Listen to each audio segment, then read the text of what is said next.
Il existe un moment dans la semaine qui détermine tout ce qui va se produire durant les 7 jours suivants. Et Padre Pio savait exactement quel était ce moment. Il n'en parlait pas publiquement, il ne le prêchait pas lors des messes, mais durant ces dernières années, lorsque des personnes désespérées venaient le trouver, implorant des conseils pour affronter une nouvelle semaine de lutte, il murmurait toujours la même instruction. Samedi soir, allumez une bougie et préparez votre semaine. Mais ce que presque personne ne vous dit, c'est que ce n'était pas seulement une suggestion spirituelle, c'était une technique précise, un procédé qu'il avait découvert au fil de décennies d'expériences mystiques, et aujourd'hui, vous comprendrez pourquoi cette pratique simple peut changer complètement votre relation avec le temps, avec les défis, et avec cette sensation de toujours courir après les problèmes. Car peut-être l'avez-vous déjà remarqué, les lundis arrivent comme un raz-de-marée, les problèmes s'accumulent, les angoisses croissent, et au milieu de la semaine, vous vous surprenez à penser « Comment suis-je arrivé là encore ?» Padre Pio comprenait cela mieux que n'importe quel psychologue moderne. Il savait qu'il existe une énergie subtile qui gouverne notre expérience du temps, et que cette énergie peut être modelée, dirigée, préparée, mais pas par une simple organisation, pas par une planification méthodique, par quelque chose de bien plus profond. Je vais vous raconter une histoire que peu de gens connaissent. Nous sommes en 1966. Padre Pio avait 79 ans. Un homme d'affaires milanais s'était rendu à San Giovanni Rotondo, non pas pour obtenir une bénédiction, mais pour comprendre quelque chose qui se passait dans sa vie. Il m'a raconté cette histoire personnellement, des années plus tard. Il m'a dit qu'il était allé voir Padre Pio parce que ses semaines étaient devenues un cauchemar incessant. Peu importait combien il se préparait, combien de listes il faisait, combien il s'organisait, chaque lundi était comme commencer une bataille perdue d'avance. Padre Pio l'a écouté en silence. Et après quelques minutes, il a posé une question étrange. « Que faites-vous le samedi soir ?» L'homme d'affaires était confus. Il a parlé de dîner, de divertissement, de repos.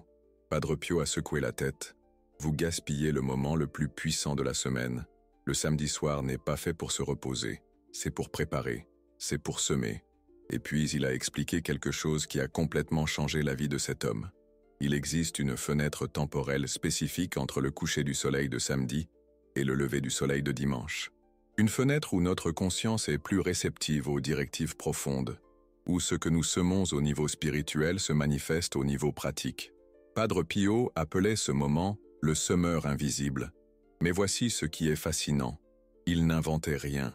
Il avait redécouvert quelque chose que les traditions mystiques connaissaient depuis des siècles, mais qui s'était perdu dans la frénésie de la vie moderne. Les anciens rabbins le savaient. C'est pourquoi le Shabbat commence au coucher du soleil du vendredi et se termine au coucher du soleil du samedi. Ils comprenaient qu'une transition énergétique spécifique se produit pendant cette période. Les mystiques soufis pratiquaient quelque chose de similaire. Ils savaient que la fin du jour de Saturne, la planète qui régit la structure et le temps, est le moment idéal pour programmer la semaine suivante. Même les premiers chrétiens avaient des pratiques spécifiques pour ce qu'ils appelaient la veillée dominicale, des moments de préparation spirituelle avant le jour du Seigneur. Mais Padre Pio est allé plus loin. Il n'a pas seulement redécouvert cette sagesse, il l'a simplifiée en une pratique que n'importe qui peut faire. Une bougie, allumée le samedi soir, avec une intention spécifique, mais ce n'est pas n'importe quelle bougie. Et ce n'est pas n'importe quelle intention.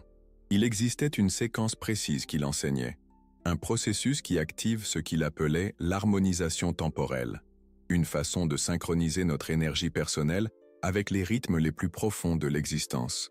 Et voici la partie qui va vous surprendre. Cela fonctionne même pour les personnes qui ne sont pas religieuses, même pour ceux qui ne croient pas au mysticisme, car ce que Padre Pio avait découvert ne dépend pas de la foi. Cela dépend de la compréhension de la façon dont notre inconscient traite le temps et l'intention. Réfléchissez-y un instant. Combien de fois avez-vous déjà vécu l'expérience de vous réveiller un lundi matin et de sentir que la semaine a déjà mal commencé?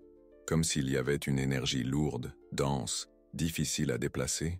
Et combien de fois avez-vous déjà eu des semaines qui se sont déroulées de manière presque magique, où les problèmes se sont résolus d'eux-mêmes, où les synchronisations se sont produites, où vous sentiez que vous naviguiez avec le courant? Padre Pio a compris que ce n'est pas un hasard. Il existe un modèle derrière ces expériences. Et ce modèle peut être influencé L'homme d'affaires milanais est rentré chez lui et a commencé à pratiquer exactement ce que Padre Pio lui avait enseigné. Et en 3 semaines, sa vie professionnelle s'était complètement transformée. Non pas parce qu'il travaillait plus, non pas parce qu'il avait changé sa stratégie, mais parce qu'il avait changé sa relation avec le temps. Les lundis ont cessé d'être un fardeau. Les problèmes ont commencé à se résoudre avant même de devenir critiques. Les opportunités ont commencé à apparaître au bon moment. Il a décrit le changement comme « cesser de nager à contre-courant et commencer à surfer sur les vagues ». Mais je vais vous dire quelque chose qui peut sembler étrange. Lorsque j'ai entendu cette histoire pour la première fois, j'étais sceptique, très sceptique. Cela semblait trop simple, trop mystique, trop facile. Et puis j'ai décidé de tester. Pendant 6 mois, chaque vendredi, je me préparais pour ce que j'ai appelé l'expérience du samedi. J'allumais une bougie en suivant exactement le processus que Padre Pio enseignait, et je peux vous dire que ce qui m'est arrivé pendant cette période défie toute explication rationnelle que je puisse donner. Ma productivité n'a pas seulement augmenté, elle s'est transformée. J'ai commencé à avoir des éclairs de génie au bon moment. Des solutions apparaissaient de manière presque spontanée. Les bonnes personnes croisaient mon chemin exactement quand j'en avais besoin. Et le plus étrange de tout, j'ai cessé d'avoir cette anxiété chronique à propos du lundi. Vous savez cette sensation? Cette boule au ventre qui commençait déjà le dimanche après-midi? Elle a tout simplement disparu. Et cela m'a fait comprendre quelque chose de fondamental sur ce que Padre Pio avait découvert. Il ne parlait pas de magie, il parlait de synchronisation. Notre inconscient est constamment en train de traiter des informations, de faire des connexions, de préparer des réponses à des situations futures. Mais la plupart du temps, ce traitement se fait de manière chaotique, anxieuse, désorganisée. Le rituel de la bougie le samedi fait quelque chose de très spécifique. Il organise ce traitement. Il donne une direction claire à notre inconscient pour travailler pendant la nuit et les premiers jours de la semaine. C'est comme programmer un ordinateur. Mais que programmer des algorithmes, vous programmez votre propre conscience. Padre Pio le savait, intuitivement. Il avait perçu qu'il existait un moment précis de la semaine où notre esprit devient plus réceptif à ce type de programmation profonde. Et ce moment, c'est le samedi soir. Mais pourquoi spécifiquement le samedi? Pourquoi pas le dimanche? Pourquoi pas le vendredi? C'est ici que la sagesse de Padre Pio se révèle encore plus profonde. Il comprenait quelque chose sur les rythmes naturels que la science moderne ne fait que commencer à découvrir. Notre cerveau fonctionne par cycles. Des cycles quotidiens, des cycles hebdomadaires, des cycles mensuels. Et il existe un moment précis dans le cycle hebdomadaire où notre capacité à absorber et à intégrer des directives profondes atteint son apogée. Ce moment, c'est la transition entre le samedi et le dimanche. C'est le moment où notre esprit se prépare naturellement à la rénovation, où notre conscience est plus ouverte au changement de paradigme, où nous pouvons semer des graines au niveau le plus profond de notre psyché. Et la bougie n'est pas seulement un symbole, c'est un outil de concentration, un moyen de focaliser notre attention sur une seule intention, sur une seule directive. Lorsque vous allumez une bougie, le samedi soir avec l'intention précise de préparer votre semaine, vous faites quelque chose de très concret. Vous créez un moment de présence totale, un moment où votre attention n'est pas divisée entre 1000 préoccupations. Et dans ce moment de présence totale, votre inconscient reçoit des instructions claires sur la manière de gérer les 7 jours suivants. Mais il y a un détail crucial que Padre Pio soulignait toujours. Et ce détail fait toute la différence entre une pratique qui fonctionne et une pratique qui n'est qu'un rituel vide. L'intention ne peut pas être vague, elle ne peut pas être générique, elle ne peut pas être du genre « que ma semaine soit bonne ». Elle doit être précise, claire, orientée vers une transformation concrète, et c'est là que les choses deviennent vraiment intéressantes. Padre Pio ne demandait pas aux gens de prier pour des facilités. Il ne leur demandait pas de prier pour l'absence de problèmes. Il leur demandait de prier pour l'harmonie. L'harmonie avec ce qu'il appelait le flux providentiel, la capacité d'être au bon endroit, au bon moment, avec la bonne attitude, quoi qu'il arrive pendant la semaine. Et cette distinction est fondamentale. Car lorsque vous demandez des facilités, vous essayez de contrôler les circonstances extérieures. Lorsque vous demandez l'harmonie, vous vous préparez à danser avec toutes les circonstances qui se présentent. L'homme d'affaires milanais m'a expliqué cette différence d'une manière que je n'ai jamais oubliée. Il a dit Avant, j'essayais de forcer la semaine à s'adapter à mes plans. Après avoir commencé à pratiquer le rituel de la bougie, j'ai appris à adapter mes plans au flux naturel de la semaine. Et ce changement de perspective a tout changé, car lorsque vous êtes en harmonie avec le flux naturel des événements, vous ne perdez pas d'énergie à lutter contre des circonstances inévitables. Vous utilisez votre énergie pour naviguer ces circonstances de la manière la plus efficace possible. C'est la différence entre ramer contre le courant et utiliser le courant pour arriver là où vous voulez. Mais je vais vous raconter quelque chose qui m'est arrivé pendant ces 6 mois d'expérimentation. Quelque chose qui m'a fait comprendre qu'il existait des niveaux encore plus profonds dans cette pratique. C'était un samedi soir d'octobre. Je traversais une période particulièrement difficile.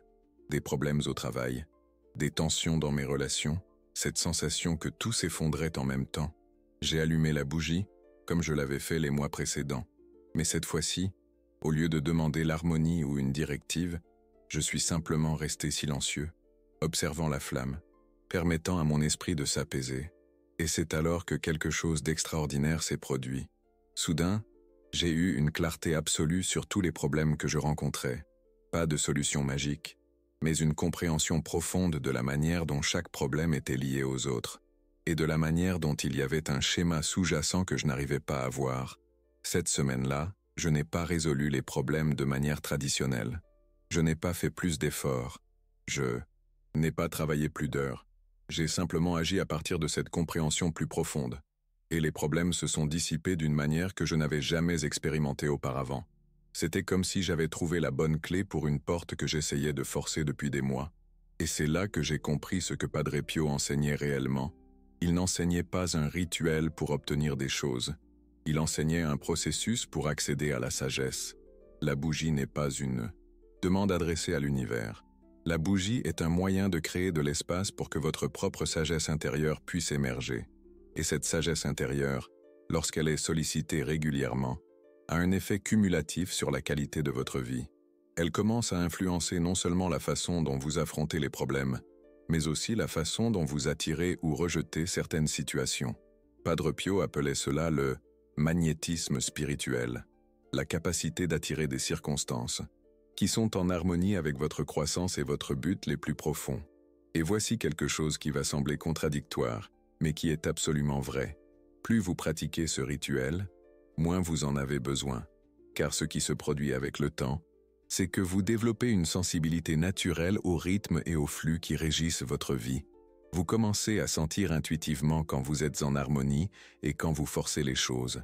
Vous développez ce que Padre Pio appelait l'oreille intérieure, la capacité d'écouter la guidance subtile qui est toujours disponible, mais qui est généralement étouffée par le bruit de l'esprit anxieux.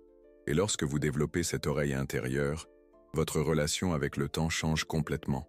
Les semaines cessent d'être des périodes de lutte et deviennent des périodes de croissance. Les problèmes cessent d'être des obstacles et deviennent des occasions de développement. Vous cessez de vivre de manière réactive et commencez à vivre de manière créative. Mais voici la partie que j'ai trouvée la plus fascinante dans tout cela. Après 1 an de pratique régulière du rituel de la bougie, j'ai commencé à remarquer que d'autres personnes autour de moi changeaient aussi. Non pas parce que je parlais de la pratique, en fait, j'avais décidé de garder cela privé, mais parce que ma propre transformation était en train de créer un champ d'influence autour de moi. Les gens ont commencé à me chercher pour des conversations plus profondes. Des synchronisations ont commencé à impliquer non seulement ma vie, mais aussi la vie des personnes proches. C'était comme si j'étais devenu un point d'ancrage pour un type d'énergie différent. Et cela m'a fait comprendre quelque chose que Padre Pio disait toujours, mais que je n'avais pas complètement compris. Lorsque vous vous alignez sur les rythmes les plus profonds de l'existence, vous devenez un canal pour que ces rythmes se manifestent dans le monde. Vous ne changez pas seulement votre propre vie. Vous contribuez à un changement plus large de la qualité énergétique de l'environnement autour de vous. Padre Pio le savait. C'est pourquoi il était si méticuleux sur les personnes à qui il enseignait ces pratiques plus profondes. Il savait que lorsqu'une personne s'aligne véritablement sur les flux providentiels, elle devient une source d'alignement pour les autres. Et c'est peut-être exactement ce qui se passe maintenant, pendant que vous écoutez cette histoire. Peut-être êtes-vous appelé à devenir un point d'ancrage pour un type d'énergie différent dans votre propre vie et dans la vie des personnes autour de vous, parce que le monde a besoin de personnes qui savent naviguer dans le temps de manière consciente. Des personnes qui savent transformer des semaines chaotiques en semaines de croissance. Des personnes qui savent semer les graines au bon moment pour que la vie s'écoule plus harmonieusement. Et la méthode est simple, mais la simplicité ne signifie pas la facilité. Cela exige de la constance, cela exige de la sincérité, cela exige une volonté de changer des schémas profonds de la façon dont vous vous rapportez au temps et aux circonstances. Mais si vous êtes disposé à le faire, si vous êtes prêt à expérimenter une manière complètement différente de vivre vos semaines, alors ce que je vais vous apprendre dans la partie suivante transformera votre vie d'une manière que vous ne pouvez pas encore imaginer. Parce que Padre Pio n'enseignait pas seulement le rituel de base de la bougie, il avait une séquence spécifique, un procédé complet qui activait des couches de plus en plus profondes d'alignement et de sagesse. Et cette séquence, lorsqu'elle est pratiquée correctement, ne change pas seulement la façon dont vous vivez vos semaines, elle change ce que vous devenez dans le processus. Maintenant, je vais vous apprendre exactement comment faire. Mais avant, je dois vous parler de Maria, une infirmière de Rome qui est allée voir Padre Pio en 1967, complètement épuisée. Elle travaillait dans 3 hôpitaux différents, s'occupait de sa mère malade et sentait que sa vie était un cycle infini d'urgences et d'obligations. « Padre », a-t-elle dit, « je n'en peux plus. Chaque semaine est pire que la précédente. Je n'ai même pas le temps de respirer. » Padre Pio l'a regardée longuement, puis il a dit quelque chose qu'elle n'a jamais oublié. « Ma fille, vous vivez dans le temps du monde. Vous devez apprendre à vivre dans le temps de Dieu. » Et puis il lui a enseigné ce qu'il appelait les 7 moments sacrés du samedi. Maria a pratiqué fidèlement pendant 2 mois, et lorsqu'elle est revenue pour le remercier, elle était méconnaissable. Non pas parce que sa vie était devenue plus facile. En fait, elle avait même assumé plus de responsabilités. Mais elle avait appris à naviguer dans le temps d'une manière complètement différente. C'est comme si j'avais découvert qu'il existe une vitesse secrète de la vie. M'a-t-elle expliqué des années plus tard, une vitesse où tout coule, où vous faites plus en faisant moins, où les miracles arrivent dans la routine. Et cette vitesse secrète est exactement ce que vous allez apprendre maintenant. Les 7 moments sacrés ne sont pas seulement les étapes d'un rituel, ce sont 7 fréquences différentes de conscience auxquelles vous accédez progressivement pendant la nuit du samedi. Premier moment, le silence préparatoire. À 18h le samedi, vous arrêtez. Tout ce que vous faites, tout, peu importe ce que c'est, peu importe à quel point cela semble urgent, vous vous asseyez dans un endroit où vous ne serez pas interrompu, et pendant 5 minutes, vous respirez simplement. Mais ce n'est pas n'importe quelle respiration. Padre Pio enseignait une technique spécifique. 3 respirations profondes par le nez, en retenant pendant 3 secondes, en expirant par la bouche pendant 6 secondes. Ce n'est pas de la méditation, ce n'est pas de la relaxation, c'est une préparation neurologique, parce que ce que vous faites, c'est changer votre fréquence cérébrale de bêta à alpha. Vous sortez du mode « faire » et entrez dans le mode « être ». Et c'est seulement dans cet état de « être » que les prochains moments sacrés peuvent pleinement fonctionner. Deuxième moment, la revue sans jugement. Toujours en silence, vous revoyez mentalement la semaine écoulée, mais avec une règle absolue, sans jugement. Vous n'analysez pas ce qui a bien fonctionné ou ce qui a mal fonctionné. Vous ne vous critiquez pas pour les erreurs commises. Vous ne vous félicitez pas pour les succès obtenus. Vous observez simplement, comme un scientifique observant des données. Padre Pio appelait cela le témoin silencieux, la capacité de voir sa propre vie sans s'identifier émotionnellement aux événements. Et c'est crucial, car c'est seulement lorsque vous arrivez à vous désidentifier des drames de la semaine précédente que vous pouvez accéder à la sagesse nécessaire pour la semaine suivante.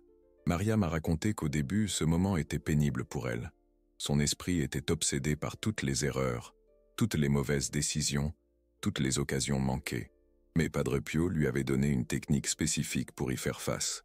Lorsqu'un jugement apparaît, dites mentalement « j'observe cela aussi » et revenez à la simple observation. Après quelques semaines, elle a réussi à développer ce qu'elle a appelé l'œil de l'aigle, la capacité de voir sa propre vie d'une perspective élevée, où les détails dramatiques se dissolvent et seuls les schémas essentiels restent visibles. Troisième moment, la gratitude stratégique. Voici où la pratique de Padre Pio diffère de toute technique de gratitude que vous ayez déjà entendue. Vous ne remerciez pas pour les bonnes choses qui se sont passées, Vous remerciez pour les défis qui vous ont forcé à grandir. Vous ne remerciez pas pour les moments faciles. Vous remerciez pour les moments difficiles qui ont révélé des forces que vous ne saviez pas posséder. Padre Pio enseignait qu'il existe deux types de gratitude. La gratitude de la personnalité et la gratitude de l'âme.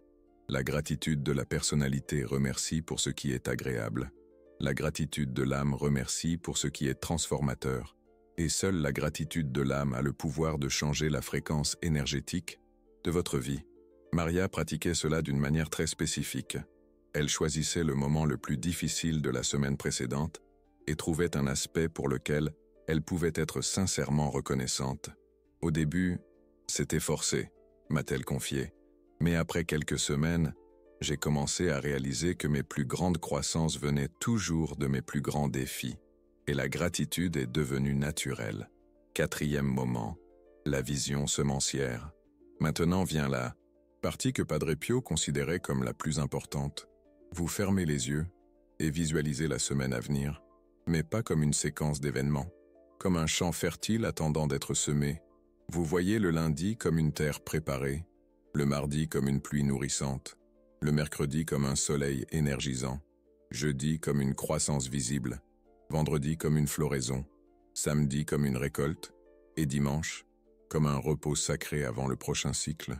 Cette visualisation n'est pas de la fantaisie, c'est une programmation subconsciente délibérée, car lorsque vous programmez votre inconscient pour voir le temps comme une opportunité de croissance plutôt qu'une suite d'obligations, votre expérience de la semaine change radicalement. Marie m'a décrit ce changement ainsi.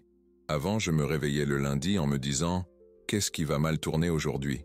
Après avoir appris la vision sementale, j'ai commencé à me réveiller en me disant « Qu'est-ce qui va naître aujourd'hui ?»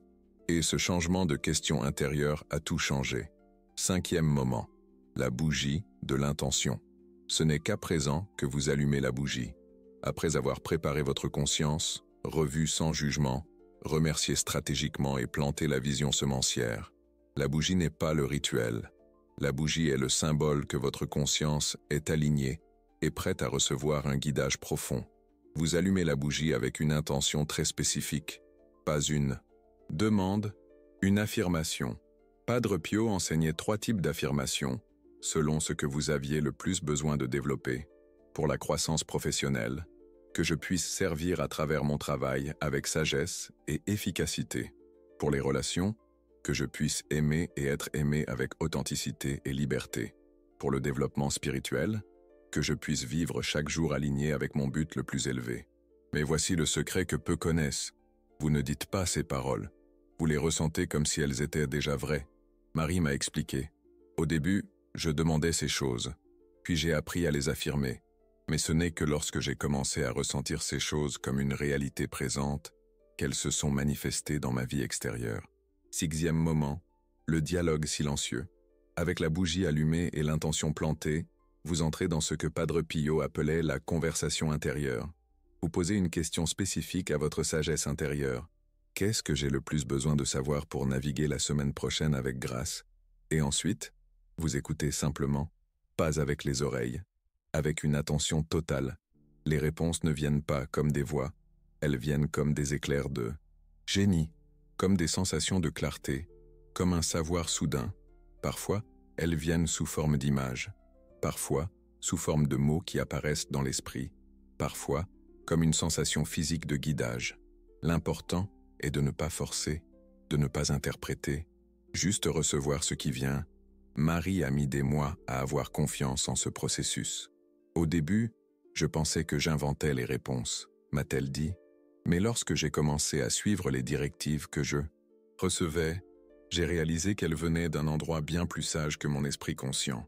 Oui, 7e moment, le lâcher-prise conscient. Vous terminez le rituel en éteignant la bougie. Mais ce n'est pas seulement éteindre une flamme, c'est un acte symbolique de lâcher prise. Vous remettez le contrôle de la semaine à une intelligence supérieure à votre esprit planificateur. Vous déclarez « J'ai fait ma part dans la préparation. Maintenant, j'ai confiance dans le déroulement naturel des événements. » Et ce lâcher-prise n'est pas de la passivité, c'est l'action la plus puissante que vous puissiez entreprendre. Car lorsque vous cessez d'essayer de contrôler chaque détail de la semaine et que vous commencez à danser avec le flux naturel des événements, vous libérez une quantité extraordinaire d'énergie qui était gaspillée dans la résistance. Marie m'a confié que ce fut le moment le plus difficile à maîtriser. J'étais habitué à tout contrôler. Le lâcher-prise conscient me semblait comme abandonner. Mais Padre Pio lui avait expliqué la différence cruciale. Abandonner, c'est cesser d'agir. Le lâcher-prise conscient, c'est agir à partir d'un lieu de confiance au lieu de la peur. Et lorsque Marie a finalement appris cette différence, sa vie s'est transformée d'une manière qu'elle a décrite comme miraculeuse. Mais voici quelque chose qui va vous surprendre. Après avoir pratiqué les 7 moments sacrés pendant quelques mois, quelque chose d'extraordinaire a commencé à arriver à Marie. Elle a cessé d'avoir besoin de pratiquer les 7 moments, non pas parce qu'elle avait perdu l'intérêt, mais parce qu'elle avait intériorisé l'essence de chaque moment. Sa conscience s'était recalibrée en permanence sur une fréquence différente. Elle avait développé ce que Padre Pio appelait un dimanche intérieur, une qualité de présence qui transformait n'importe quel moment en un moment sacré. Et c'est exactement ce qui peut vous arriver, car le but final de cette pratique n'est pas de créer une dépendance à un rituel, c'est de développer une nouvelle façon d'être au monde, une façon où vous vivez constamment aligné avec les rythmes les plus profonds de l'existence, où vous avez un accès constant à votre sagesse intérieure, où vous naviguez le temps comme un surfeur surfe sur les vagues. Mais il y a quelque chose de bien plus profond qui se produit lorsque vous pratiquez cette technique de manière consistante. Vous commencez à réaliser que le temps n'est pas linéaire, qu'il existe une dimension verticale du temps que la plupart des gens ne découvrent jamais. Dans la dimension horizontale du temps, vous êtes toujours en train de courir, toujours en retard, toujours en train d'essayer de faire plus de choses en moins de temps. Dans la dimension verticale du temps, vous êtes toujours au moment parfait, toujours synchronisé, toujours en train de faire exactement ce qui doit être fait au bon moment.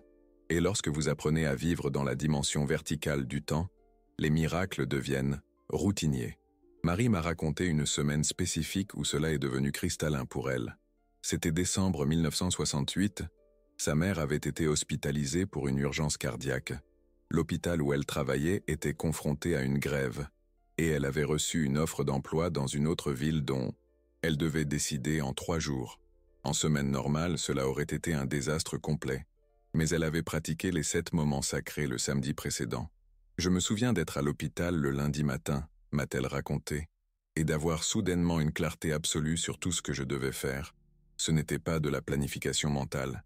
C'était comme si je savais, à un niveau très profond, exactement comment naviguer chaque situation.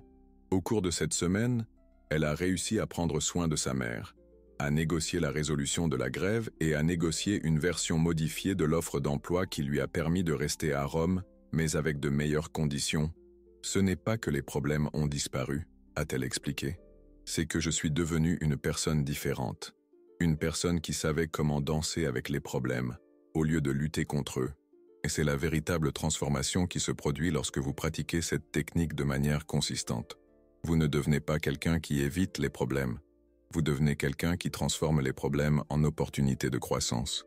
Vous ne devenez pas quelqu'un qui contrôle les circonstances.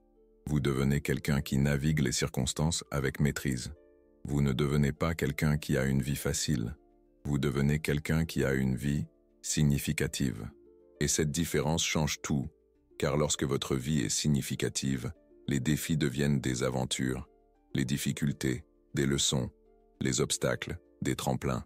Vous cessez d'être une victime des circonstances et devenez un artiste de la vie. Mais je vais vous raconter quelque chose que j'ai découvert après des années de pratique de cette méthode éprouvée. Il existe un effet secondaire dont personne ne m'avait parlé, un effet à la fois perturbant et libérateur. Vous cessez de vous intégrer à la vibration de la plupart des gens autour de vous. Les conversations superficielles deviennent difficiles à supporter. Le drame inutile perd tout intérêt. Les personnes vivant constamment en mode urgence semblent parler une langue différente.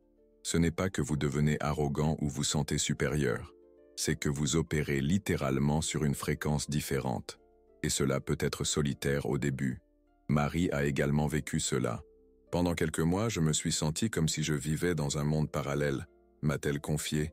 Les personnes proches ne comprenaient pas pourquoi je ne me stressais plus avec les mêmes choses qui les rendaient anxieuses.